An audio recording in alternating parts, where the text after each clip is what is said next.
you have had some really challenging moments in your life. Yeah. One of those being the loss of your first wife to cancer, which I know you talk about whenever you're speaking and what you learned from that. Life is not always rosy. It's not always the way that we planned it when we started out. It throws us curveballs. It makes it difficult. What are some of the things that you've learned through that experience that really impact the message that you have for others? Yeah, I think the first is that, to your point, everybody's going to have suffering of some kind. It may not be the same story as mine or yours, but we all have that. We all have moments where we hear something from the doctor, or we get the pink slip from the boss, or the big setback, or the betrayal by a family member, whatever that is. Um, if I learned anything through the process, the first would be that my first wife just had so much dignity and grace and strength. She didn't complain. And I think it's easy to say, but when you know you're dying and she just kept living, it was a great reminder of what we need to do first and foremost is just breathe and live in the moment, because we don't know how many more we have, and the complaining does nothing. I certainly knew then, but it was reinforced more through and then even after her passing, with how my life changed and my perspective changed.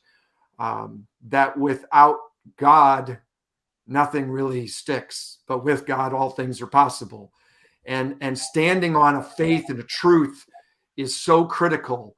It not only helped get me through, but it changed my life. And that can be a story for another time. The testimonial that came out of her passing, my faith has just really strengthened. God has transformed me, because I talk about this type of leader that's not self-serving, that is serving others, because I'm telling you, before my wife had cancer, I was that leader. I was the corporate self-centered leader. I didn't spend enough time with my family. I was chasing the money. And through that process, God changed my life. And obviously, having family and friends around you are critical. And we can't just be takers. So as people are hurting and navigating these tough seasons in their own life, we need to be those same people for them. We can't just be waiting for people to show up for us when we hurt. And it's a reminder that our world is really much closer and smaller and similar, because we all face death at some point.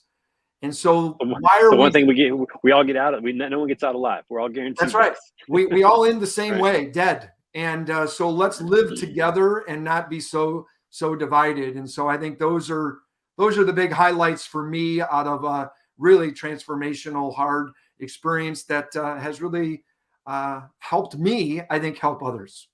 Yeah, no, that's such wise counsel and the experience that you went through. We had the opportunity to work with an ALS organization in St. Louis that works with ALS patients who, in the same way, they know they're going to die. It's just a matter of time, and to see them with so much hope and joy Mhm.